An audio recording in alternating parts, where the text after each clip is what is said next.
자, 안녕하세요. 자, 오늘 642페이지 양도소득세부터 가보겠습니다. 예, 소득세가 사실 이제 넓게 보는 사람 두 개예요. 종합소득하고 양도소득. 양도소득세는요, 우리 법에 이 양도에 대해서 과세하는 거예요. 기본적으로. 이게 영어로 얘기하면 캐피탈 게인, 캐피탈. 자산의 차익이라는 거죠. 그렇죠? 그래서 양도소득세는 우선은 구분을 사업소득하고 잘 구분해야 돼요. 사업소득. 그래서 이제 부동산 매매업을 하면요. 양도소득이 아니에요. 토지 건물을 양도해도 사업소득이에요. 양도소득은 우발적이고 일시적인 소득이라고 생각하셔야 돼요. 사업은 계속 반복적이잖아요. 양도소득은 우발적이고 일시적인 소득에 대해서 과세하는 거다라는 생각을 먼저 가지셔야 돼요. 그래서 교재 642페이지 잠깐 보면 양도소득이란 개인이죠. 개인. 해당 과세 기간에 자, 그 밑줄 그어볼까요? 일정한 자산. 이 양도로 발생하는 소득이다. 그런데 사업적으로 행해지는 부동산 등의 판매로 발생한 소득은 사업소득인 거예요. 그래서 부동산 매매업하고는 다르다라고 보셔야 돼요. 부동산 매매업. 그래서 내가 음식점을 했어요. 사업을 하다가 음식점에 있던 건물, 토지를 팔았어요. 양도소득이에요. 그건. 왜? 부동산 매매기가 계속적 반복적으로 일어난 게 아니라 음식점 업이라는 용역 제공이 계속 반복적으로 일어난 것이었잖아요. 그래서 사업소득과 잘 구별하셔야 된다. 그러면 개념적으로 이제 두 개가 중요한데 일정한 자산을 양도하여 발생하는 소득이잖아요.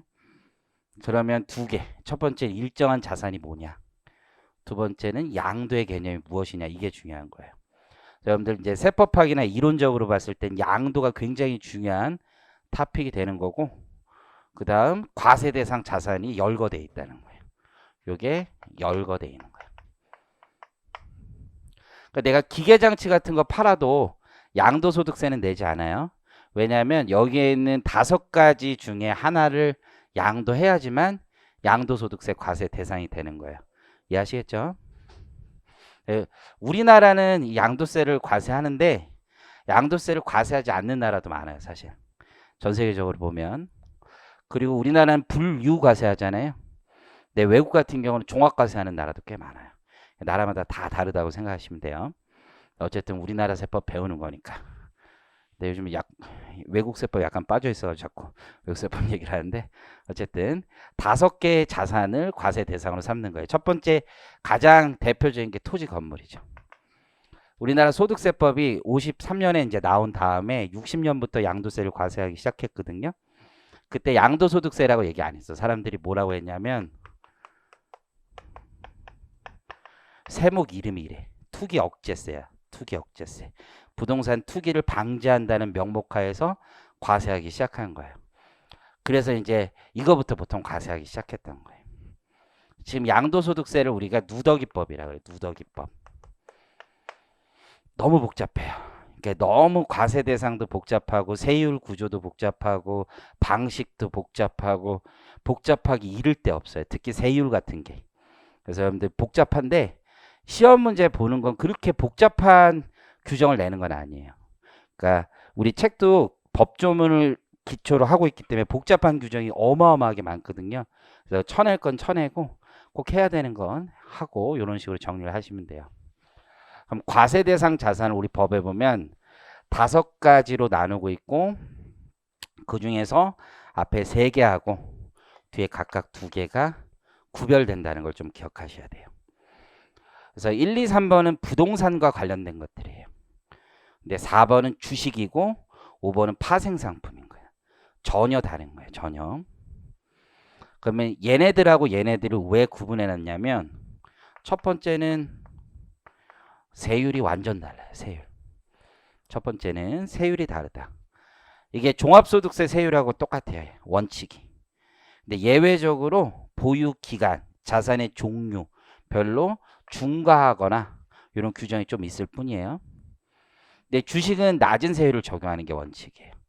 주식은 10%, 20%, 30% 이런 식으로 낮은 세율, 특히 10%짜리가 많단 말이에요. 세율이 낮고 파생상품은 세율이 10%예요. 전혀 다른 거죠. 그리고 파생상품은 옛날에는 아예 과세 대상으로 삼지도 않고 있다가 요즘에 와서요 파생상품을 과세 대상으로 삼는 거예요. 그죠? 저 확정신고 한번 해봤어요. 파생상품 누가 부탁해가지고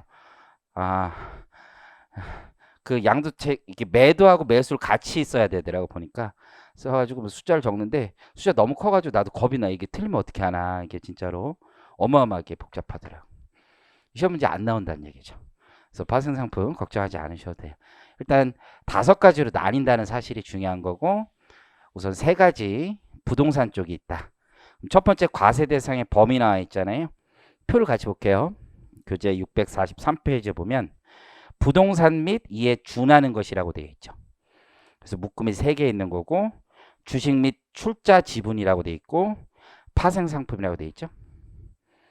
이게 법조문에 보면 주식 및 출자 지분은 주식 등이라고 표현을 해놔요. 주식 등이라고. 자, 그럼 첫 번째 토지와 건물부터 볼게요. 밑에 있는 거. 토지란 해서 쭉쭉쭉 나오죠. 말이 너무 어렵죠. 그러니까 지적 공부에 등록하여야 할 지목이 있는 걸 토지라고 해요. 땅은 우리 다 알잖아요. 땅이 뭔지.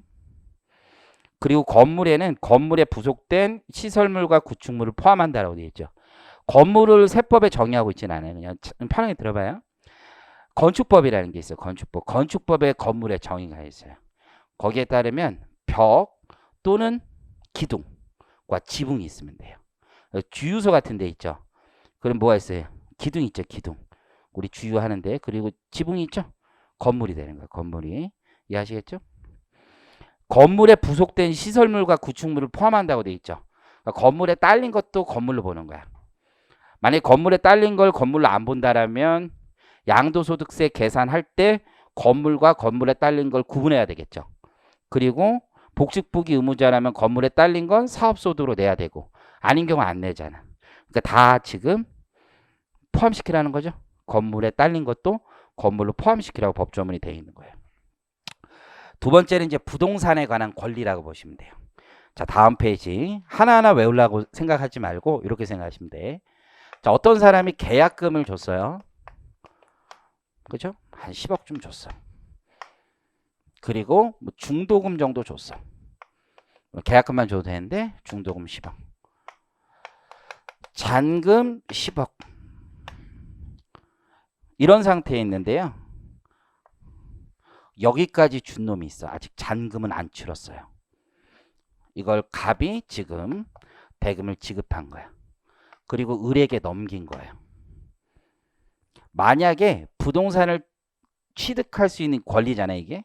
이걸 양도소득세 과세 대상으로 삼지 않으면 얘는 아직 잔금을 치르지 않았기 때문에 부동산이 없는 상태죠. 그러면 양도세를 과세할 수가 없다고. 이 상태에서는. 이렇게 넘긴 다음에 20억 정도 준 다음에 한 25억에 팔았단 말이야. 5억의 차익이 있을 수 있잖아요. 그것도 과세하겠다는 취지인 거야. 그래서 부동산에 관한 권리. 기본적으로는 부동산을 취득할 수 있는 권리에서 출발했다고 보시면 돼요. 그래서 여러분들 아파트 당첨권이라고 들어봤죠? B라고 하잖아. B. 이게 프리미엄이에요. 프리미엄. 다 과세한다는 거죠. 그래서 그 범주를 점차 확대해서 법의 시장은 거기 표에 644페이지에 있는 동그라미 3번이 출발이었어요. 사실은. 뭐라고 되어 있어요? 부동산 매매 계약을 체결한 자가 계약금만 지급한 상태에서 양도하는 권리라고 되어 있죠. 이게 법의 출발이었어. 그랬다가 점차 확장하기 시작한 거예요. 그래서 첫 번째는 취득할 수 있는 권리만 있는 게 아니라 이용할 수 있는 권리도 양도소득세 과세 대상으로 삼은 거죠. 그래서 지상권, 전세권. 여러분 기타소득 공부할 때 배웠던 내용이죠. 그 다음에 부동산 임차권인데요. 등기된 것만을 대상으로 하는 거예요.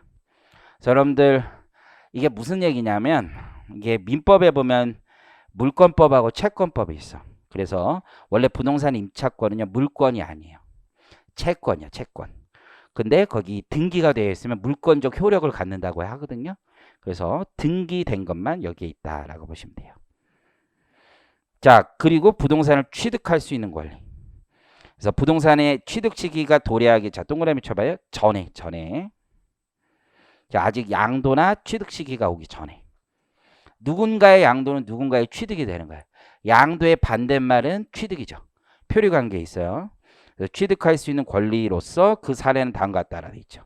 동그라미 1번에 아파트 분양권 이렇게 돼 있죠. 자, 옆에다 하나 써봐요. 요거하고는 다른 거야.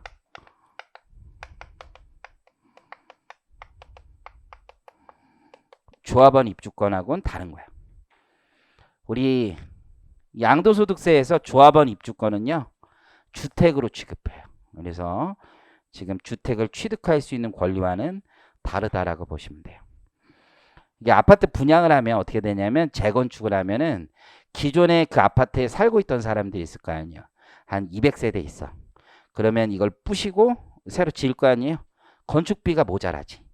그러니까 한 새로 50세대, 100세대 정도 받는 거야.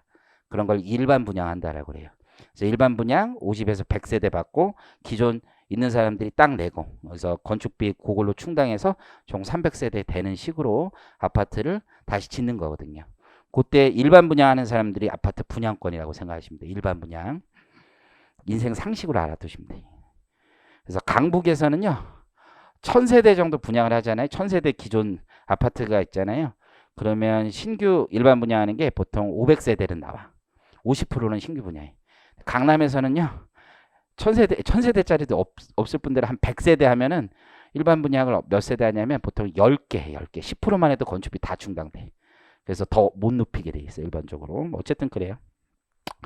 자, 그 다음에 이제 기타 자산이 있어요. 기타 자산. 이 기타 자산은 주식이 제일 중요해. 주식은 여기 있잖아요. 근데 여기에 있는 주식이 있다고. 자, 주식이라는 건 여러분 껍데기에 불과하죠. 주식이라는 건 회사의 소유권을 나타내는 지표잖아. 근데 어떤 회사가 있어요? 이 회사의 재무제표를 보니까 부동산이 대부분이야. 그리고 여기에 이제 자본이 있는 거잖아요. 자본이 주식으로 지금 발행돼 있는 거고. 그럼 이 주식을 갑이 을에게 넘겼다라고 하면 이건 주식을 넘긴 거라고 볼 것이냐, 아니면 부동산을 넘긴 것으로 볼 것이냐에 문제가 있겠죠. 만약 이걸 무조건 주식으로 넘긴 것으로 보면 아까 적용 세율이 다르다고 했었죠. 사람들은 주식 넘긴 것에 대해서 낮은 세율로 도망갈 수 있잖아요. 그래서 아니다. 부동산을 넘긴 것으로 의제해야 되겠다라고 생각을 해서 주식 중 일부는 저기 기타 자산 양도로 넣어놓은 거예요. 제일 중요한 게 주식이야, 주식. 자, 기타 자산은 첫 번째 영업권이 있어요. 영업권. 자, 영업권이라는 건 내가 누군가에게 초과 수익력으로 주는 거란 말이에요. 그런데 이제 종류가 나뉘는 거야. 그래서 예를 들어서 맥주집이 있어요. 이 표현이 좀 이상하네. 맥주집이라니까. 옛날 호프집이랬었는데 음식점이 있어요. 그냥. 근데 이 사람이 임차인이야. 근데 이제 요런 임차인이 권리를 넘기기도 하죠. 그렇죠? 권리를 넘기기도 해요.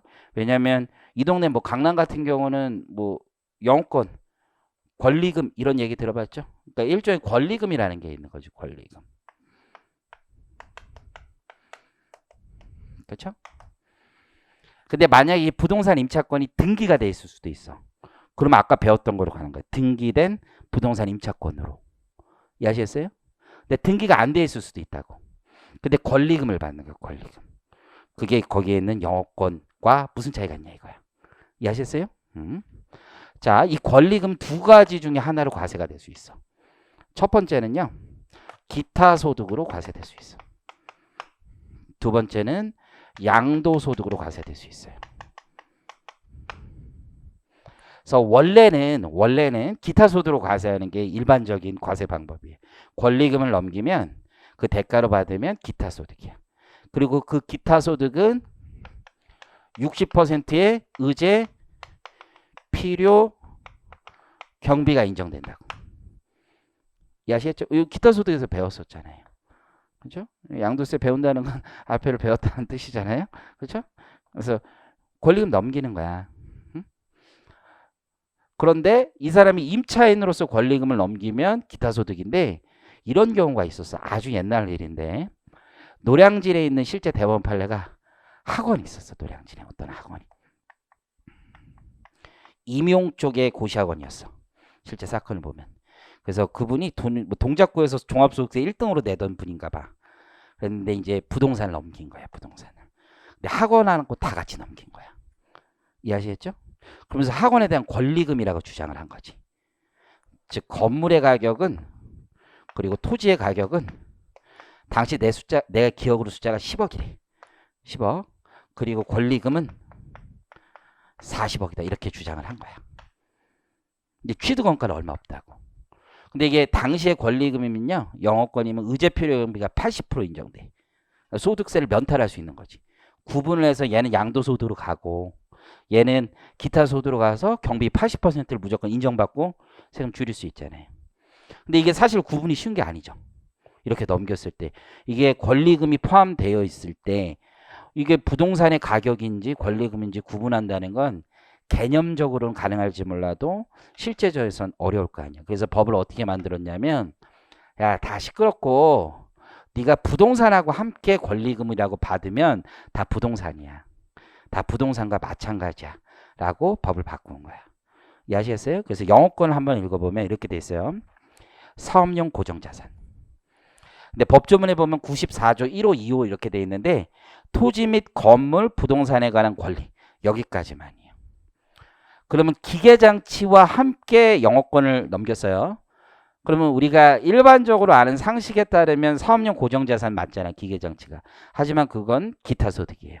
왜? 그게 함께 넘기는 게 오로지 뭐만이에요? 부동산만이야. 부동산 및 부동산에 관한 권리만 거기에 해당되는 거라고 보시면 돼요. 함께 양도하는 영업권에 한정하는 거예요. 그래서 영업권이라고 하여 대가를 받았을 땐 두 가지 중에 하나라는 거예요. 임차인이 넘겼어. 그러면 다 기타 소득이에요. 그죠? 근데 건물주가 함께 넘겼어요. 부동산에 관한 권리나 함께. 이해하시겠죠? 그럼 뭐가 되는 거야? 거기에 있는 양도소득이 되는 거야. 양도소득. 이해하시겠죠? 등기된 부동산 임차권과 함께 넘겨도 양도소득이 되는 거지. 이해하시겠죠? 그래서 거기 양도소득으로 가고 있다. 밑에 동그라미 1번, 2번은 모르셔도 돼요. 자, 그 다음에 있는 게 특정시설물 이용권이라는 거예요. 특정시설물 이용권은요, 여러분들 뭐 골프 이용권 같은 게 가장 대표적인 거라고 보시면 돼요. 배타적으로 시설을 이용할 수 있는 권리. 이게 특정시설물 이용권이다. 그러니까 일반 이용자보다 유리한 조건으로 이용할 수 있도록 약정한 단체 구성원이 하는 시설물 이용권 이런 것들을 말한다라고 보시면 돼요. 세세하게 가보면요. 이게 대상인지 아닌지가 구별이 돼요.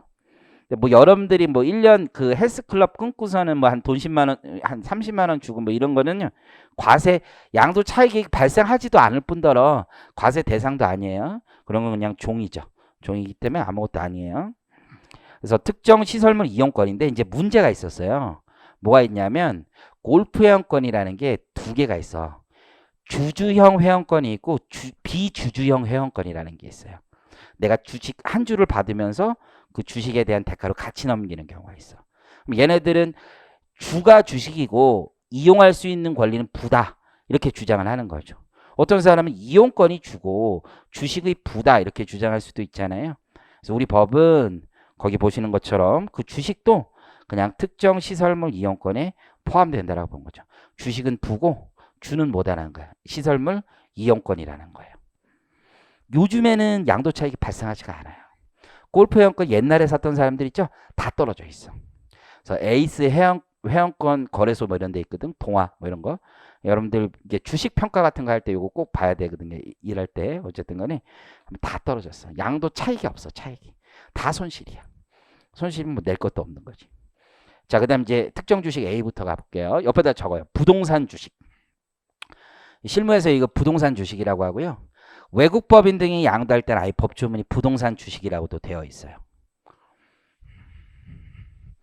그럼 이 부동산 주식은 아까 얘기했던 것처럼 주식을 넘기는 외형을 갖추긴 했지만 실질은 뭐를 넘기는 거야? 부동산을 넘기는 거야. 부동산을. 그러면 이게 모든 회사들이 다 부동산이 있단 말이에요. 현실에서. 부동산이 없는 회사가 없어. 다 있어. 그러면 부동산을 무조건 넘겼다고 볼 것이냐? 그건 아니지. 왜냐하면 제조업을 하면 공장, 토지 같은 게 있잖아. 이해하시겠어요? 그러면 이게 문제가 될 수가 있어. 그래서 기준이 필요한데 자산 총계가 있을 거 아니야. 자산 총계 중에서 부동산이 차지하는 비중이 50%를 넘는 경우야. 부동산이 차지하는 비중이 50%를 넘어야 되고요.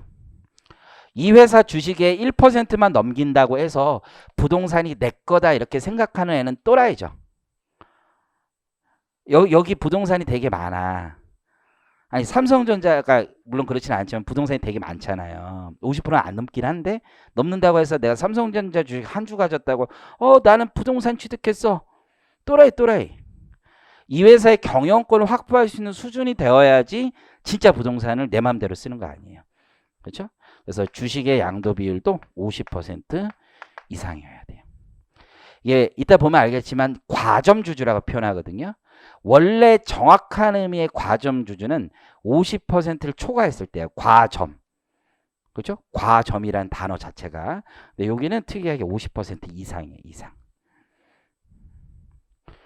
그럼 법조물 또 이렇게 만들면 또 짱구를 굴리는 애들이 있죠. 세법이 복잡해지는 건 다 조세 회피 행위가 있기 때문이에요. 그래? 그럼 이렇게 넘기면요. 이런 애들이 있다고. 자, 처음에 10%만 넘길게요. 그럼 주식 넘긴 거야. 그 다음에 20%만 넘겨. 또 주식 넘긴 거야. 자기가 100% 가지고 있을 때. 그 다음에 30% 넘겨. 또 50% 아니다. 그럼 난 주식 넘기는 거밖에 없잖아. 부동산 한 번도 안 넘긴 거라고 주장할 수 있잖아요. 그래서 네가 마지막 양도하는 시점에서 봤을 때 소급해서 3년을 봤는데 그 3년 안에 50% 이상이면 부동산 주식이라고 보는 거예요. 이해하시겠죠? 그러면 옛날에 10%, 20%일 때는 낮은 세율을 적용됐을 거 아니에요? 그건 상관없어. 요때 차익을 다 한꺼번에 내면 되는 거야. 실무에서. 이해하시겠죠? 또 짱구를 굴릴 수 있어요. 그래? 그러면 이런 식으로 회사를 만드는 거죠. A법인을 하나 만들어요. 그리고 A법인이 주식만 가지고 있는 거야. 그리고 이 회사가 다시 B를 가지고 있는 거야. 이해하셨어요? B가 부동산을 가지는 거지. 그리고 나는 주식은 누구 거 거래하는 거야? A 거 거래하는 거지. 그러면 A법인의 재무제표를 보면 부동산이 없잖아요. 근데 실질은 이 부동산 가지고 있는 거나 마찬가지죠? 이해하셨죠? 그래서 여기 있는 부동산 있잖아요. 요걸로 다시 바꿔주는 거야. 주식을 부동산으로 계산해서 바꿔주는 거야. 얘가 만약에 지분율이 뭐 40%다 그러면 계산을 해서 여기 부동산 가액을 넣어주는 거야. 이해하시겠죠? 그러니까 합산해 준다고 생각하시면 돼. 그렇게 해서 50%가 넘는지를 판단해 보는 거예요. 이게 부동산 주식이라고 보시면 돼. 실무에서 어마어마하게 많아. 심지어 몇 해 전에는 재작년에 진짜 대박인 애들이 세상에 많은 거야. 짱구를 굴린 거지. 이게 50%는 특수관계를 다 합쳐서 50%거든요. 그러니까 아버지가 한 40%, 어머니가 40%, 자녀가 20% 이렇게 있으면 100% 가진 거야. 특수관계는 다 합쳐서. 자, 보세요. 갑이 가지고 있었어. 을, 병. 뭐 이런 식으로 그룹을 해서 주식을 가지고 있었는데 갑이 우선 을에게 넘겨. 이해하셨어요? 그리고 제3자에게 넘긴 거예요. 이 부동산 주식을. 만약에 이게 제3자에게 갑이 직접 넘기면 적용 세율이 부동산 쪽이니까 누진 세율 최고 세율이 걸리잖아. 그죠? 42% 걸리잖아요. 근데 주식이면 10% 20%밖에 안 걸린단 말이에요. 대부분이. 그래서 취득원가가 100이야. 100. 그 양도가액이 있을 거 아니야. 양도가액이 300인데 을한테 넘긴 거야. 그럼 법조문이 제3자에게 넘길 때 돼 있다고. 그러니까 을한테 넘길 때는 부동산 주식으로 봐 안 봐? 안 보는 거야. 제3자에게 넘길 때만 부동산 주식이. 이 안에서 도는 건 상관없단 말이에요. 지금 이해하시겠어요? 그래서 양도차익 200에 대해서 세금은 내긴 내는데 10%나 20%로 내는 거야. 얘가. 그런 다음에 얘가 제3자에게 넘길 땐 300에 서서 300에 넘기는 거잖아. 그럼 양도 차익이 발생하지 않죠? 그렇죠? 세율이 아무리 높아도 상관이 없는 거지. 지금 이해하시겠어요? 그렇게 갔는데 심판원에서 얘들이 이겼어. 법을 보니까 그렇게 돼 있다. 지금 이해하시겠어요? 실제로 다 그렇게 거래를 했고 이긴 거야 얘들이. 그래서 법을 바꿨지. 니들이 이렇게 하면은 이렇게 한번 그 안에서 쿠션 쳤으면 세율 적용에 있어서는 얘가 직접 양도하는 것으로 봐서 적용하겠다. 이런 식으로 다 바꾼 거야. 부동산 주식에 있어서 사람들이 아직도 계속 짱구를 굴리니까 법이 계속 개정되고 있다고 보시면 돼요. 이해하시겠죠? 자, 그래서 그걸 이제 특정 주식 A라고 붙여놨고, 여러분들 이제 부동산 주식이라고 이름 붙이셔도 되고, 시험에서 주관식 시험에서도 부동산 주식이라고 해도 문제 없어요. 다 그렇게 얘기해. 그러니까 걱정 안 하셔도 되고, 부동산 등의 비율이 50% 이상인 법인의 과점 주주가 그 법인의 주식의 50% 이상을 해당 과점 주주 외의 자에게 양도하는 경우에 해당 주식을 말한다라고 되어 있죠. 그래서 여기서 부동산 등의 비율이 50% 이상인 법인의 요건과 과점 주주의 범위는 다음과 같다라고 되어 있어요. 어렵게 생각하지 마시고 전체 자산 중에서 부동산이 차지하는 비율이 50% 이상인 것이고 과점 주주는 50% 이상. 그래서 과점 주주가 원래 다 50% 초과야. 모든 세법이 다 50% 초과인데 오로지 여기서만 이상이에요. 이상. 한편 밑에 가볼게요. 한편 과점 주주가 주식 등을 과점 주주 외자에게 여러 번에 걸쳐 양도하는 경우로서 과점 주주 중 1인이 주식 등을 양도하는 날로부터 소급하여 3년 내에 과점 주주가 양도한 주식 등을 합산하여 50% 이상인 경우에도 적용한다는 거죠. 그러니까 소급한다라는 걸 보시면 되고 그 한편하고 표 사이에 있는 내용이 뭐냐면요. 결국 아까 요 형태를 얘기하는 거예요. 사라졌네? 부동산이 아니라 주식을 가지고 그 밑에 B에다가 부동산 가진 경우 있죠? 그걸 얘기한다고 보시면 돼요. 이게 별거 아닌 것 같은데 실제 사례예요. 실제 사례. 저 아는 후배들이 사고 친 거를 얘기 드리면 얘가 이제 모 회사가 젊은 그 이제 사장인데 얼마 전에 뭐 유튜브 보다 보니까 그 주식 양도한 놈이 유튜브 나와서 막 엄청 좋은 얘기하고 막 그러던데 제가 걔가 욕하는 걸 한번 들었는데 어쨌든 간에 엄청 좋은 사람 줄 알았는데 그 망나니더구만요. 어쨌든 간에 어떤 젊은 애가 있었어요. 젊은 애가 이제 창업을 했던 거야. 그래서 회사 이름 얘기하긴 좀 그래. 뭐 다른 사람 보니까 뭐 이렇게 반찬 만들고 뭐 이런 회사 뭐 이런 걸 만들었다고. 어쨌든 간에 그 회사에 이제 공장을 짓게 된 거야, 얘가. 공장을 졌는데 대기업에서 이 회사를 인수하겠다고 한 거예요. 그래서 이제 회계사 찾아가가지고 양도세 신고해달라고 한 거지. 근데 이제 이 친구도 소개를 받아서 했던 건데 양도소득세 신고 수수료 굉장히 적게 받았더라고. 200만 원인가 한 150만 원 정도 받고 했어. 왜냐면 주식이라는 게 어떻게 보면 되게 쉬워요. 양도가액, 취득가액에다 10% 이것만 적용하면 되잖아. 그죠?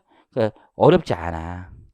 그래서 그렇게 신고하겠다라고 해서 딱 수수료 받고서는 일을 했던 거야. 근데 어마어마한 실수를 합니다.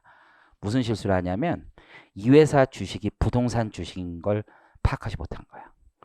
왜냐하면 부동산 업을 해야지 부동산 주식이라고 보통 생각하는데 이 회사에 공장을 지은 지 얼마 안 됐다고 그랬잖아요. 그러니까 얘네들이 재무제표 자산에서 토지 건물이 차지하는 비중이 50% 조금 넘었던 거야. 그러니까 적용 세율이 바뀌지. 그렇죠?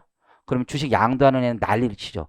야, 나는 20%인 줄 알고 이거 양도하기로 M&A 약속을 했는데 네가 세율 20%라고 했는데 지금 세율이 40 몇 %인데 이거 안 팔았어. 그런 줄 알았으면 이런 얘기를 한다고. 근데 더 무시무시한 일은 뭐냐면 지금은 좀 바뀌었는데 당시에는 이렇게 돼 있어. 주식을 양도한 경우는 주식을 양도한 날이 속하는 분기에 말일로부터 2개월 이내 신고하는 거야. 분기. 그런데 이게 부동산 주식이나 부동산이면 양도일이 속하는 달의 말일로부터 2개월이야. 지금 무슨 얘기인지 알겠어요? 분기 기준으로 2개월 있다 하는 건지 주식이면. 근데 부동산 주식이면 달의 말일부터 2개월이야. 그러니까 자기는 분기를 기준으로 생각해서 한참 있다 신고하면 되겠다고 생각했는데 이미 신고 기간이 늦은 거야. 뭐가 되는 거예요? 무신고가 되는 무신고. 대박이죠. 무신고. 그러면 무신고 가산세가 20%인 거야. 20%. 그죠? 다만 이제 기한후 신고해서 10%로 이제 다운되긴 했는데 그렇게 된 거지. 그래서 한 3년 전에 있었어요. 그래서 내가 이제 우리 주말 스파르타 문제 때 그걸 가지고 사례를 만들어 가지고 무신고에서 가산세 그거를 딱 재무제표 만들어서 이제 객관식에 냈어요. 그 해 세무사 시험이 똑같이 나왔어. 진짜 왜냐면 다 아는 우리들끼리 다 아는 애라서 다 아는 애라서 진짜 똑같이 거짓말 하나도 안 해. 진짜 똑같이 나왔어요. 정답도 똑같이 나왔어. 무신고하면 가산세 몇 프로. 어쨌든 언제까지 신고해야지. 어마어마한 거지. 근데 나 이제 그 후배들한테 좀 그런 게 내가 만약에 조금 더 먼저 알았다면 저 같으면 납부분 성실 가산세만 냅니다. 우리 같은 사람은 무신고는 안 내죠. 가서 세무서 가서 울어요 그냥. 서면 냈는데 지금 늦은 것 뿐이다. 니네가 못 받은 거 아니냐 이렇게 주장을 해서 가서 울면 돼. 물론 가산세가 24억이었는데 어쨌든 간에 가산세가 24억이었는데 어쨌든 뭐 12억 내고 뭐 한 거지. 기한으로 12억 줄이는 게 중요한 게 아니라 빵원을 내야 될 거 아니에요. 가서 울면 돼. 울면. 저 같은 사람이 가서 울면 안 봐줍니다. 뚱뚱하다가 안 봐주는 건 아니고요. 기본적으로 안 봐줘. 나이 든 아저씨가 아재가 오면 잘 안 봐줘. 그럼 어떤 애들이 가면 좋냐면 우리 직원들 있죠. 이제 갓 20 넘은 애들, 20 몇 살 된 애들 있잖아요. 가서 우는 거야. 저 이거 가산세 제가 내야 돼요. 그럼 공무원분이 뭐라고 했어요?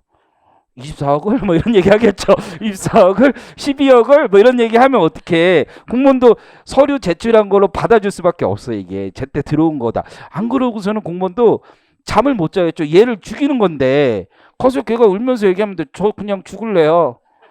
그냥 갈 때 그냥 내 가서 얘기하지 뭐 이틀 밤새고 가라. 많이 이렇게 없어 보이게 옷 같은 것도 화장도 하지 말고 그냥 가라. 그러면 그쪽에서 받아줘. 이게 안 받아줄 수가 없어. 그런 테크닉 좀 부족하지 않았나 생각을 해요. 여러분들도 뭔가 실수할 수 있어요. 살면서 가서 인정해. 이제 왜냐면 꼭 전자신고 해야 되는 건 아니야. 서면도 돼. 가서 서면 제출했는데 지금 받아달라. 가서 울면 돼요. 그럼 담당자가 세액이 커서 좀 부담스럽긴 한데 어쩌겠어. 얘를 죽여? 그럴 수는 없잖아요. 진짜 안 봐주면 다음날 또 가면 돼. 청산가리 하나 들고 가면 돼. 나 진짜 죽는다. 방법 없다. 그러면 다 봐주게 돼 있어. 그래서 우리 친구도 세무사 혹시 하던 가서 울면 돼. 울면 본인 정도 나이 정도 되면은 가서 울어도 봐줘. 옷도 이렇게 입고 다니면 안 돼. 그냥 그렇지. 청바지도 필요 없어. 추리닝 같은 거 있죠. 추리닝. 그리고 많이 묻혀. 이렇게 뭐 먼지 같은 거 묻혀서 가면은 다 받아주게 돼 있어. 어쨌든 이게 부동산 주식인지 일반 주식인지에 따라서 과세상 취급과 세율이 너무 달라요. 그러니까 아주 중요한 거야. 실제. 그래서 외국 법인들도 우리나라에 부동산 살 때 다 주식으로 사요. 이걸 처분했을 때 과세 방식이 다 달라.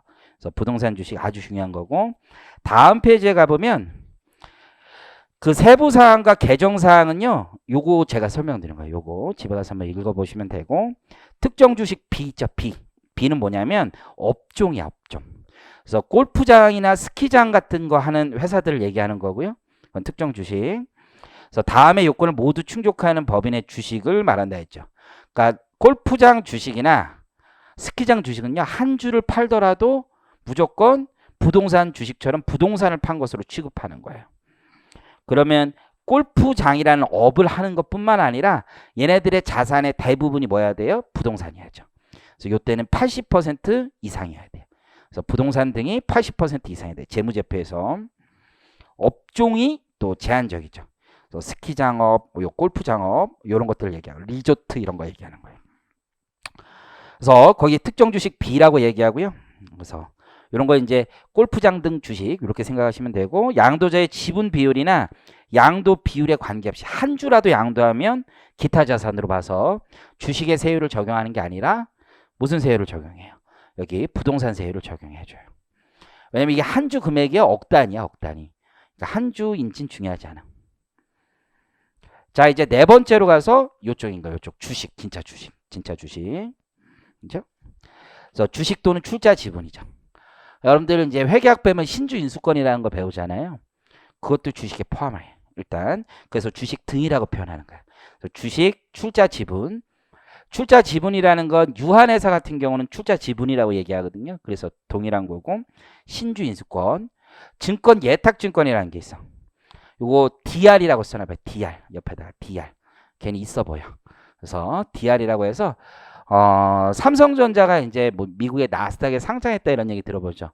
그러면 그걸 DR로 발행을 해. DR로. 그래서 외국 주식 같은 거 DR. 그래서 그걸 증권 예탁 증권이라고 그래요. 삼성전자 주식이 삼성전자가 발행한 걸 기반으로 또 주식을 발행할 수 있어요. 그걸 DR이라고 그래. 어쨌든 간에 그렇고 과세 대상이라는 거죠. 근데 이게 복잡해. 엄청 복잡해. 너무너무 복잡해. 그래서 여러분들 너무 신경을 안 써도 돼. 일단 큰 그림만 잘 그리면 되는데 큰 그림이 어디에 있냐면 저 뒤로 가보면 649페이지. 아주 옛날에는 우리나라는 주식에 대해서 아예 과세하지 않았어. 주식 양도 차익에 대해서. 근데 점차 과세 범위를 확대하고 있다고 보시면 돼요. 예전에 이제 JY 이렇게 막 사고는 아니고요. JY가 주식 팔고 막 이렇게 뭐 그런 거 많이 들어봤지. CB, BW 뭐 이런 거 있지. 그런 거 받아가지고 상장 주식 팔아가지고 몇백억 차익을 내도 한 푼도 세금 안 냈던 게 옛날에는 대주주고 나발이고 안에 주식은 다 과세하지 않았어. 그러다가 어느 순간부터 과세하게 됐고 지금 거기 색깔 있는 거 있죠. 649페이지에 색깔이 있는 부분은 다 과세하는 거야. 지금 거의 다 과세하는 거지 결국은. 그럼 과세 안 하는 걸 딱 생각해 보면 돼. 과세 안 하는 거. 과세 안 하는 건요. 여러분이 파는 주식 과세 안 합니다. 그게 뭐예요? 상장 주식을 사죠 대부분. 여러분 비상장 주식 안 사잖아. 그리고 여러분이 대주주가 아니죠. 소액주주죠. 그 사람만 과세 안 하는 거예요. 그래서 소액주주, 소액주주 그리고 상장 주식이죠. 증권시장 내에서 양도하는 거예요. 소액주주자도요. 여러분들 장이 끝난 다음에 매도할 수가 있어요. 블록딜 뭐 이런 거 있어서. 그래서 장 외에서 거래하면 그것도 과세가 돼. 이해하시겠죠? 저도 이제 아는 형들하고 지금 이제 뭐 신탁회사 하나 하자고 그래가지고 이제 다음 주에 출자 납입합니다. 그래가지고 돈 넣으라고 그래가지고 근데 그걸 왜 해야 되는지 저도 모르겠어요. 그냥 하래요, 그냥. 그래서 나는 하기 싫다. 분명히 의사표시는 3번이나 했어요. 내가 심지어 핑계도 했어요. 저희 와이프가 하지 말래요. 이런 핑계도 냈습니다. 그랬더니 네가 언제부터 그렇게 살았냐고 뭐 얘기를 하더라고요. 그래서 어쩔 수 없이 어쨌든 또 9.9% 출자합니다. 10% 이상은 출자하면은 그런 걸 AMC라고 하거든. 신탁회사를 자산운용사 AMC의 10% 근데 출자하면 10% 이상 출자하게 되면 대주주가 된대. 그 관련 법률에. 그래서 금융감독 와서 진술해야 된대. 진술. 나 같은 사람이 해도 되는지 자격심사를 받아야 된대요. 왠지 안 될 것 같죠? 그래가지고 9.9만 하기로 했는데 어쨌든 이런 건 비상장 주식이야. 비상장. 이거 한 주라도 팔면 무조건 과세되는 거예요. 그렇죠? 이게 이제 해커스 여기 주식도 비상장이지. 이런 거 한 주라도 팔면 다 과세되는 거예요. 비상장 주식은 다 과세되는 거고 상장 주식은요. 소액주주 있죠. 소액주주만 비과세되는 거예요. 과세 제외 아예 비과세도 아니고 과세 대상으로 삼지 않습니다. 국내 주식은 이렇고요. 해외 주식은 무조건 과세하는 거예요. 옆에 써요. 해외 주식, 국외 주식은 무조건 과세하는 거예요. 국외 주식은 소액주주고 다 필요 없어요. 저도 이제 구글 알죠? 구글. 구글 주식 샀다 팔았었거든요. 돈 좀 벌었었거든요. 내가 구글의 대주주일 리는 없죠. 그렇잖아요. 구글의 대주주면요. 요 동네는 살 수 있을 것 같아요. 요 동네 정도는. 근데 그런 게 아닐 거 아니야. 그래도 세금 다 낸다면 20%나 낸다, 22%나 낸다면 지방소득세까지. 해외 주식 무조건 내는 거라고 보시면 돼요. 자, 그러면 구체적인 규정을 한번 살펴볼게요. 647페이지. 이제부터 편하게 보시면 돼. 동그라미 1에 보니까 주권상장법인이라고 되어 있고 주권상장이라는 게 뭐냐면 우리나라에는 상장시장이 3개가 있어요. 지금 하나는 코스피라고 하는 거 있죠. 인생 상식이라고 생각하면 되게 지금 유가증권 시장이 이게 코스피야 피. 그렇죠? 그리고 우리 닥이 있어요. 닥. 피와 닥이 있거든. 코스닥. 닥. 코넥스라고 들어봤어요? 코넥스? 잡주 천국이야 여기. 그래서 코넥스라는 시장이 있어. 코넥스. 여기까지가 상장이라고 봅니다. 그래서 주식은 대주주가 양도하는 것 기억 끊어보면 그래서 주권 상장법인은 대주주야 대주주. 니네 보니까 대주주에 해당하지 않는 자가 증권시장에서의 거래에 의하지 않고 양도. 이게 뭐야? 장외 거래했다는 얘기죠. 대주주에 해당하지 않는 자라도 장외 거래한 거. 동그라미 1번이 상장법인에 대한 주식 양도를 얘기하는 거고 동그라미 2번이 비상장법인에 대한 주식 양도를 얘기하는 거야. 그래서 비상장법인은 원칙적으로 과세 대상이에요. 근데 지금 이제 요즘 많이 아프다는 얘기가 있는데 박근혜 정권에서 우리 박근혜 정권에서 대통령 공약 중에 하나가 거기 KOTC 뭐예요? KOTC? 코넥스하고 KOTC를 활성화하는 게 대통령 공약이었어. 대통령이 한마디 했는데 지금 다 지켜야 될 거 아니야. 그래서 이 KOTC는 상장이 아니야 원래. 장으로 안 봐. 자기들끼리 장난치는 데야. 장난치는 데. 우리가 보기에는. 자격 심사 요건도 거의 없고. 그런 데에서 양도하는 거 있죠. 비상장 주식인데도 과세 안 하겠다는 규정을 두고 있는 거야. 이해하시죠? 그러니까 중요한 건 아니라는 거야. 이해하시겠어요? 그러니까 별건 없어, 별건. 넘기세요. 다음 페이지에 가보니까 이제 대통령령으로 정하는 대주주의 범위가 상장과 비상장별로 다 달라. 이런 젠장. 1%, 4%, 2% 아주 그냥 복잡해 죽겠죠? 어떤 사람이 옛날에 헌법 소원을 걸었어. 헌법 소원의 내용이 뭐냐면, 야, 대주주의 범위가 대통령령에 있는데 법전을 아무리 봐도 이거 해석이 잘 안 된다. 과세 요건이 명확하지 않다. 헌법재판소에 진짜 헌법 소원을 걸었어요.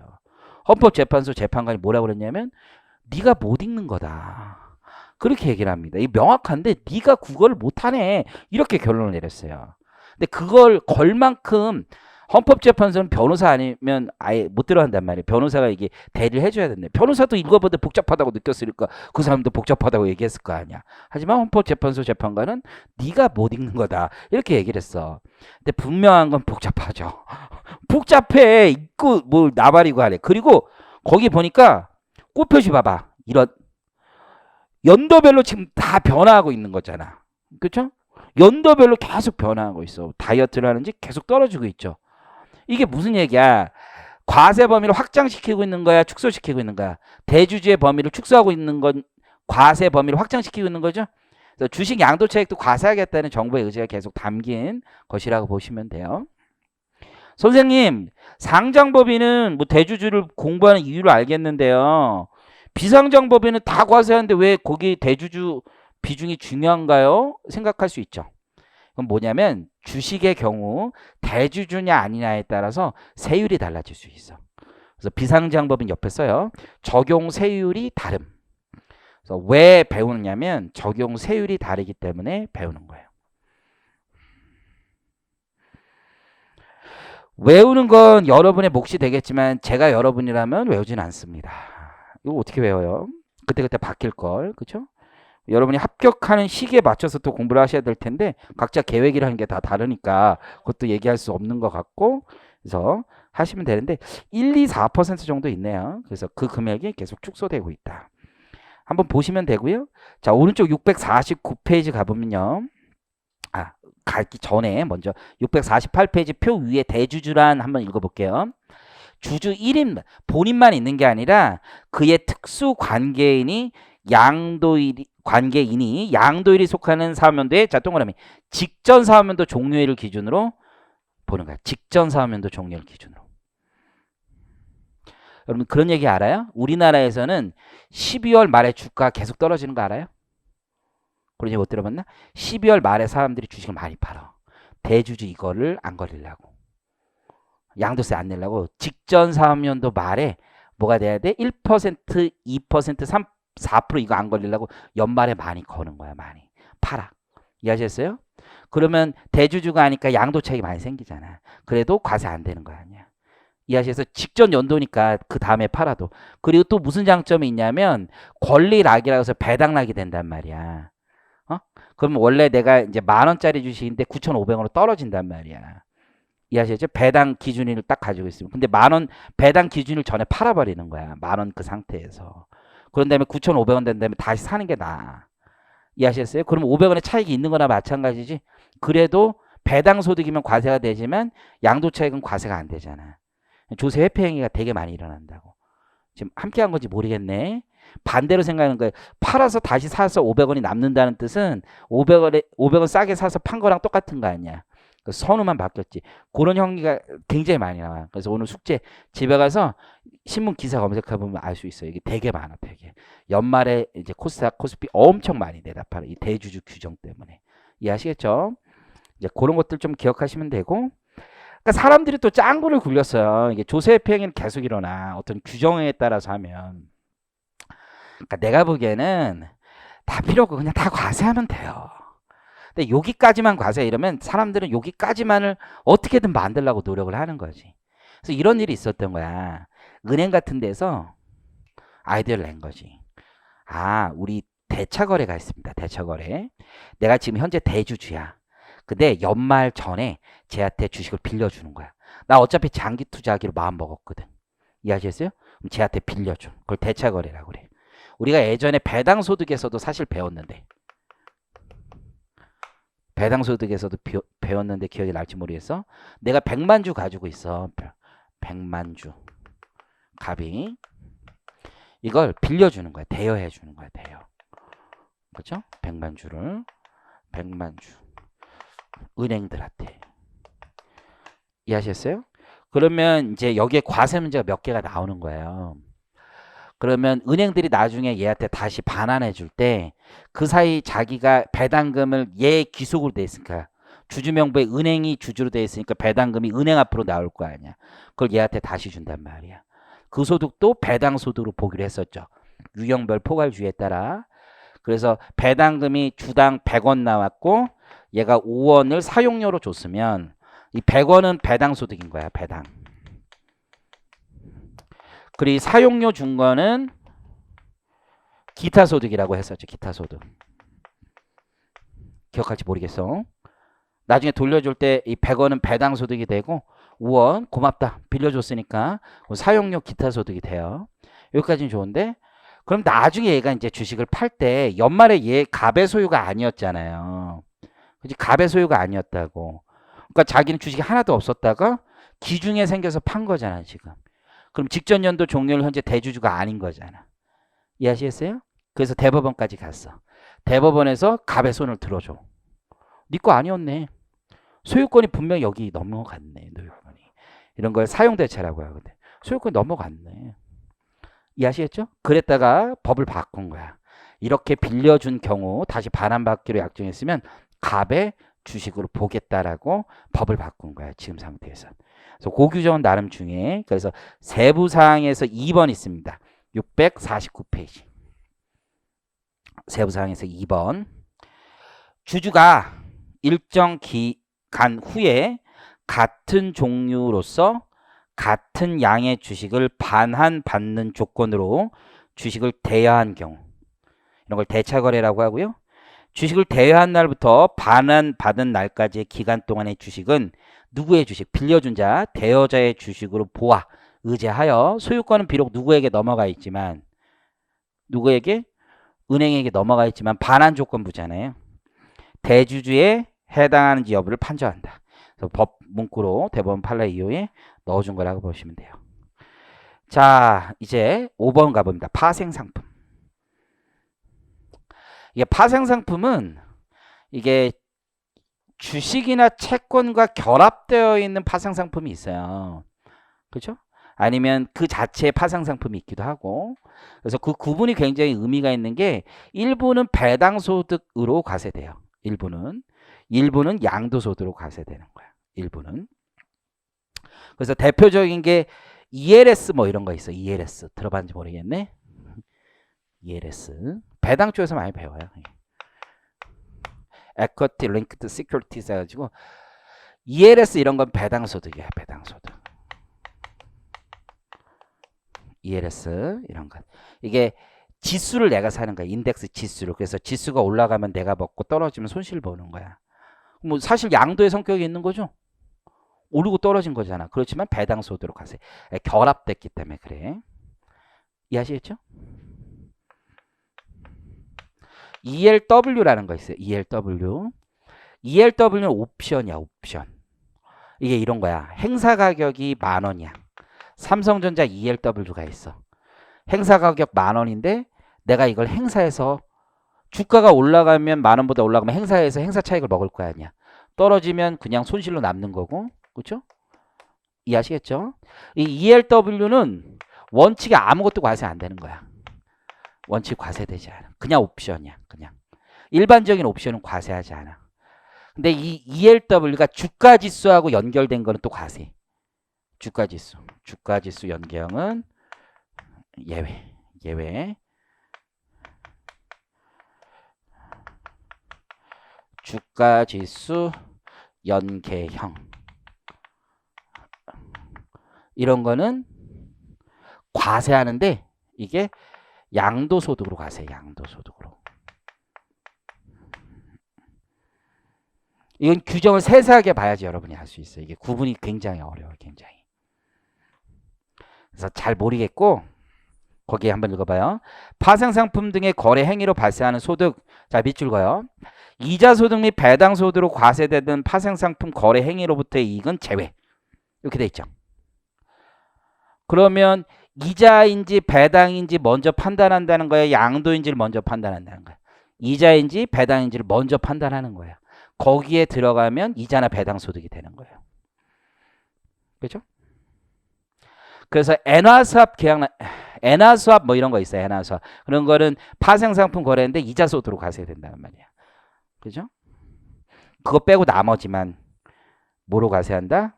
양도소득으로 과세. 너무 어려워 여러분. 장래가 뭔지, ELW 주식 워런트 증권이 뭔지, 해외 파생 상품이 뭔지, 장외 파생 상품이 뭔지 이걸 어떻게 알아요 여러분들이. 파생 상품이 뭔지도 모르는데, 선물 옵션 수합 이걸 모르는데 이걸 어떻게 알아. 그렇죠? 이게 소기의 경읽기도 아니고. 선물이 있고 선도가 있어요. 선물, 선도 이걸 알아요. 선도는 상품 시장에 있는 거고, 아니 선물은 있는 거, 선도는 없는 거야. 수합은 뭐 금융기관과 일반 애들이 거래하는 게 있고, 금융기관까지 거래하는 게 있고, 뭐 이자율 수합이 있고, 복잡하단 말이야. 응? 파생 상품을 이용한 조세 행위가 정말 많아요. 잘 몰라서 근데 너무너무 많아. 그래서 공부는 교수님이 엄청 많이 하는데 숙제를 할 수가 없죠. 여러분들한테 하는 게 없으니까. 하나만 알면 돼. 장내 파생 상품 맨 위에 증권시장 있죠. 그거만 밑줄거. 증권시장. 그러니까 증권시장과 관련된 파생 상품만 해. 뭐 코스피 200 이런 거 들어봤죠? 그런 것만 과세하는 거야. 그런 것만. 아주 상품이 뭐라고 돼 있냐면 정형화되어 있는 것만 과세해. 정형화. 정형화. 누구나 쉽게 참여할 수 있는 거. 이런 것만 과세해. 그런 거 아니면 과세를 안 해. 여러분 세상에 수합거래는 너무너무 많아. 파생품 상품 거래는 정말 많아. 그 중에 정형화된 것만 과세하는 거야. 정형화되지 않은 건 과세하지 않아. 사실은 이게 기속식이나 이런 데 어마어마한 영향을 미쳐서 지금 세법에서 가장 공부 많이 하는 분야가 여기야. 파생상품. 여러분들은 알 필요는 없어요. 장 내가 있고 해외 파생상품 있죠? 해외 파생상품이 별게 아니야 여러분들. 낮에 하면 국내 파생상품이고 밤에 하면 해외 파생상품이야. 이거 농담이 아니야. 진짜야. 파생을 안 해봐서 그렇지. 우리나라에서 낮에 하면 장내고요. 밤에 하면 해외야. 진짜야. 밤에 하면 해외 파생 상품이야. 장 밖에서. 파생 상품 24시간 굴러가는 거야. 24시간. 장내는 우리나라에서 하는 건데 이게 우리나라 해외가 없어 여러분들. 그냥 전산에서 움직이는 거야. 장내는 낮에 하는 거야. 이건 밤에 하는 거야. 해외는. 옛날에 무슨 문제가 있는 줄 알아? 국내 양도소득하고 국외 양도소득은 통산을 안 해. 옛날에. 그럼 얘들이 이익을 보는 날이 있고 손실이 보는 날이 있을 거 아니야. 그렇죠? 낮에 이익을 보고 저녁에 손실을 봤어. 퉁치면 이익이 하나도 없지. 근데 과세는 된 거야. 장래만 과세했으니까. 통산이 안 되니까. 그렇죠? 밤에는 손실 보고 낮에 이득 봤다는 이유로 낮에 이득 봤다는 이유로 엄청 과세가. 얘는 먹을 것도 없는데. 그랬다가 2018년에 이걸 법을 개정해서 통산할 수 있도록 바꿔줬어요. 이게 파생상품이 아직도 혼선을 많이 겪고 있어요. 그래서 어쨌든 장내든 국외든 국내든 파생상품 다 통산을 해줘 지금. 해외는 뭐야? 저녁에 하는 거야. 저녁에. 별게 아니야. ELW는 아까 얘기했던 대로 행사가격으로 살 수 있는 거래. 그래서 실제 사지는 않죠. 차액 정산만 해. 주가가 이게 만약에 15,000원이 되면 5,000원 정산만 해. 정산만. 이해하시겠죠? 근데 이게 ELS 상품에 걸린 거면 여기 뭐가 되는 거야? 여기 양도소득이 되는 거야. 근데 개별 주식에 대한 ELW는 또 과세하지 않아. 그런 거 여러분들 어떻게 알아? 근데 이게 내가 얘기해 준 거 2개만 적어도 기억하시면 돼. 요것만. 다른 건 필요 없어요. 그래서 오른쪽 세부사항 보니까 복잡하죠. 뭐 이렇게 할 수가 없어요. 이게 어떻게 이걸 해. 그런데 이제 하나만 알면 돼. 납세 절차에서 좀 기억할 게 있어. 자, 원래 양도소득은 예정신고 납부의무가 다 있죠. 부동산이든 주식이든. 근데 얘는 예정신고 납부의무가 없어. 요거는 좀 기억하세요. 파생상품은 맨날 거래해. 맨날. 여러분들 나 혼자 없네. 어쨌든 이게 맨날 거래. 이게 여러분들 안 해봐가지고 이게 무슨 느낌인지 전혀 모르네. 전혀. 내 아는 형이 있어. 내 진짜 좋아하는 형이야. 그래서 회계법인 다니다가 회계법인 관뒀어요. 이유는 단 하나야. 자기가 선물 옵션에 어마어마한 재능이 있다라고 생각한 거야. 그래가지고 회계법인 다니면서 매월 무슨 뭐 결제일 전에 일주일 동안만 딱 해. 그래서 한 달에 4,500만 원씩 계속 벌었던 거야. 그죠? 내가 이거 전문적으로 하면 진짜 대박 치겠다라고 해가지고 회계법인 나와서 1년 동안 그것만 했습니다. 그래서 4억을 까먹었습니다. 그리고 나서 이제 안 하는 형이 있어. 그 형이 그래서 1년 동안 하면서 수수료로만 몇 억을 날렸대요. 물론 이제 대신증권에서 명절 때마다 한우 세트를 보내줬던 기억은 있다고 하던데 이게 어마어마한 거야. 매일매일 결제가 일어나. 예정 신고를 어떻게 나 지금 주식 거래하기도 바빠 죽겠는데 매일매일 지금 주식 신고를 해야 된다는 거야. 매월 말에 할 수가 없어. 할 수가. 발생상품 그러면 이 사람들 난리 나요. 이 사람들은 경마장에 있는 사람과 크게 다를 바가 없는 사람들이야. 여러분들 지금 바쁘게 움직여. 그래서 예정 신고는 기대할 수가 없어. 확정만 하는 거. 확정만. 그래서 절차에서 나름 중요한 것 중에 하나라고 보시면 돼. 자, 그래서 우리 이번 시간에는 양도소득세 과세 대상 자산의 범위에 대해서 배웠고 그룹을 이렇게 나눠서 얘를 1그룹, 2그룹, 3그룹 이렇게 부르기도 해요. 그래서 1그룹, 2그룹, 3그룹 이렇게 부르기도 해요. 근데 법률 용어는 아니야. 법률 용어는 오히려 얘가 1호야. 얘가 2호, 얘가 3호야. 법률 용어는. 근데 그 법률 용어 자체는 법전 체계에 있는 거기 때문에 시험 문제 내지는 않지만 저렇게 세 개 그룹으로 나눈 이유는 과세 방법, 그죠? 아까 얘기했잖아. 무신고 되는 시기도 다르잖아. 적용 세율 등이 다르기 때문에 저렇게 다른 거야. 우리 양도소득세는 열거된 저 5가지 유형의 자산의 양도에 대해서만 과세하고 있다라고 보시면 돼요. 자, 그럼 이제 양도의 개념이 뭐냐라는 게 중요하거든요. 오늘 좀 쉬었다 하겠습니다.